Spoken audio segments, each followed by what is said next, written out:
The Art of War by Sun Tzu, translated by Lionel Giles. Part 11. The Nine Situations. Sun Tzu said, "The art of war recognizes 9 varieties of ground. 1. Dispersive ground. 2. Facile ground. 3. Contentious ground. 4. Open ground. 5. Ground of intersecting highways. 6. Serious ground. 7. Difficult ground. 8. Hemmed-in ground. 9. Desperate ground." When a chieftain is fighting in his own territory, it is dispersive ground. When he has penetrated into hostile territory, but to no great distance, it is facile ground. Ground the possession of which imports great advantage to either side is contentious ground. Ground on which each side has liberty of movement is open ground. Ground which forms the key to 3 contiguous states, so that he who occupies it first has most of the empire at his command, is a ground of intersecting highways. When an army has penetrated into the heart of a hostile country, leaving a number of fortified cities in its rear, it is serious ground. Mountain forests, rugged steeps, marshes, and fens, all country that is hard to traverse, this is difficult ground. Ground which is reached through narrow gorges, and from which we can only retire by tortuous paths, so that a small number of the enemy would suffice to crush a large body of our men, this is hemmed-in ground. Ground on which we can only be saved from destruction by fighting without delay is desperate ground. On dispersive ground, therefore, fight not. On facile ground, halt not. On contentious ground, attack not. On open ground, do not try to block the enemy's way. On the ground of intersecting highways, join hands with your allies. On serious ground, gather in plunder. In difficult ground, keep steadily on the march. On hemmed-in ground, resort to stratagem. On desperate ground, fight. Those who were called skilful leaders of old knew how to drive a wedge between the enemy's front and rear, to prevent cooperation between his large and small divisions, to hinder the good troops from rescuing the bad, the officers from rallying their men. When the enemy's men were united, they managed to keep them in disorder. When it was to their advantage, they made a forward move. When otherwise, they stopped still. If asked how to cope with a great host of the enemy in orderly array, and on the point of marching to the attack, I should say, begin by seizing something which your opponent holds dear. Then he will be amenable to your will. Rapidity is the essence of war. Take advantage of the enemy's unreadiness. Make your way by unexpected routes, and attack unguarded spots. The following are the principles to be observed by an invading force. The further you penetrate into a country, the greater will be the solidarity of your troops, and thus the defenders will not prevail against you. Make forays in fertile country in order to supply your army with food. Carefully study the well-being of your men, and do not overtax them. Concentrate your energy and hoard your strength. Keep your army continually on the move, and devise unfathomable plans. Throw your soldiers into positions whence there is no escape, and they will prefer death to flight. If they will face death, there is nothing they may not achieve. Officers and men alike will put forth their uttermost strength. Soldiers, when in desperate straits, lose the sense of fear. If there is no place of refuge, they will stand firm. If they are in hostile country, they will show a stubborn front. If there is no help for it, they will fight hard. Thus, without waiting to be marshalled, the soldiers will be constantly on the qui-vive. Without waiting to be asked, they will do your will. Without restrictions, they will be faithful. Without giving orders, they can be trusted. Prohibit the taking of omens, and do away with superstitious doubts. Then, until death itself comes, no calamity need be feared.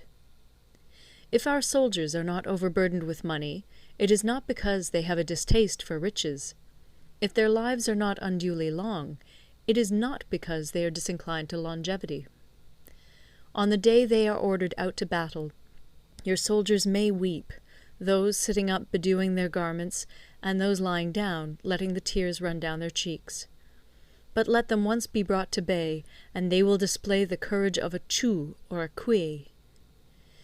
The skilful tactician may be likened to the Shuai Jan.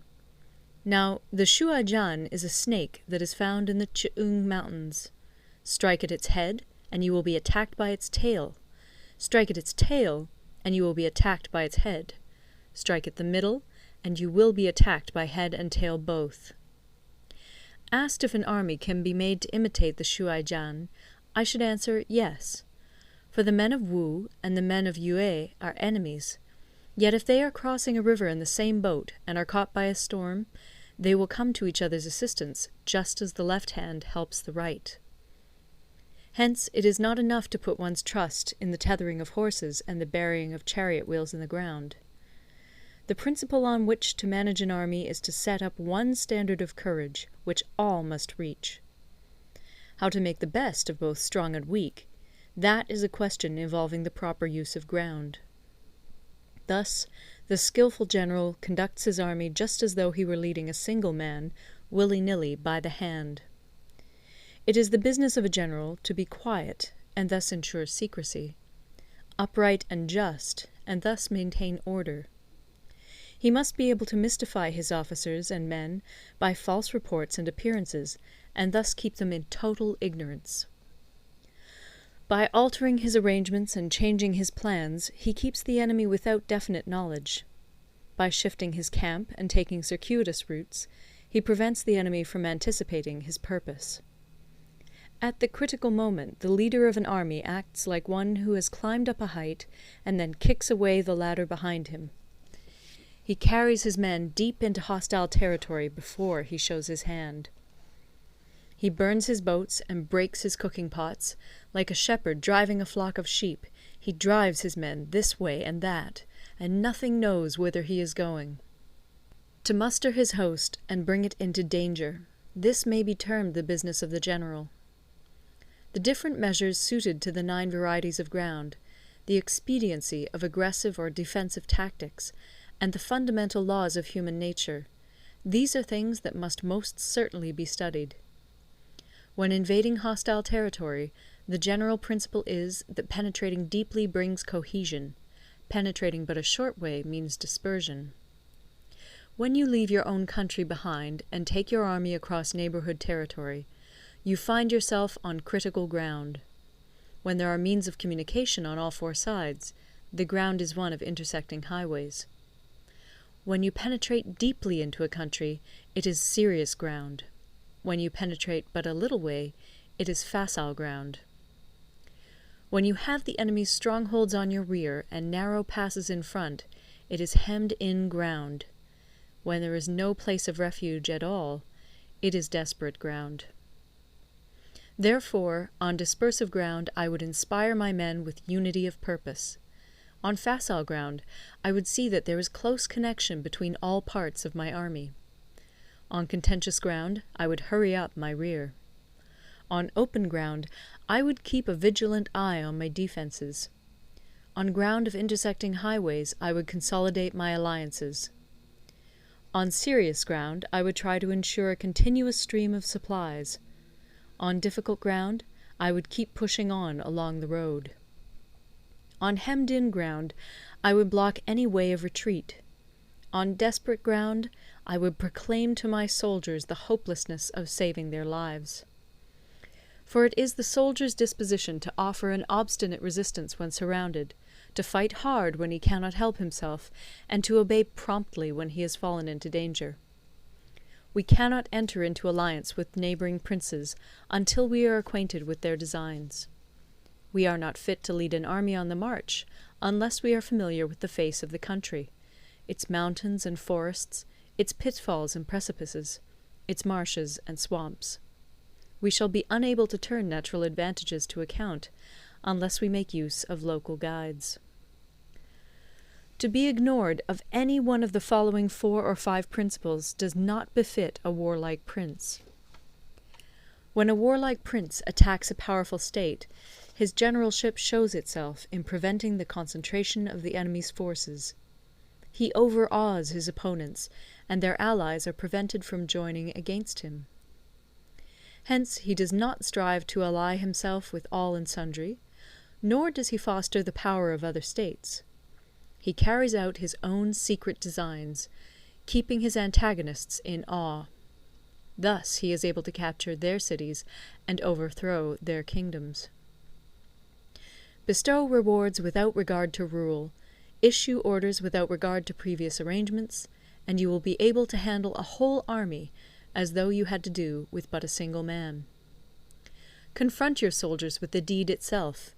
Never let them know your design. When the outlook is bright, bring it before their eyes, but tell them nothing when the situation is gloomy. Place your army in deadly peril, and it will survive. Plunge it into desperate straits, and it will come off in safety. For it is precisely when a force has fallen into harm's way that it is capable of striking a blow for victory.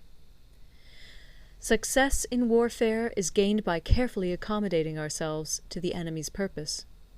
By persistently hanging on the enemy's flank, we shall succeed in the long run in killing the commander-in-chief. This is called ability to accomplish a thing by sheer cunning. On the day that you take up your command, block the frontier passes, destroy the official tallies, and stop the passage of all emissaries. Be stern in the council chamber, so that you may control the situation. If the enemy leaves the door open, you must rush in. Forestall your opponent by seizing what he holds dear, and subtly contrive to time his arrival on the ground. Walk in the path defined by rule, and accommodate yourself to the enemy until you can fight a decisive battle. At first, then, exhibit the coyness of a maiden, until the enemy gives you an opening. Afterwards emulate the rapidity of a running hare, and it will be too late for the enemy to oppose you. End of Part 11.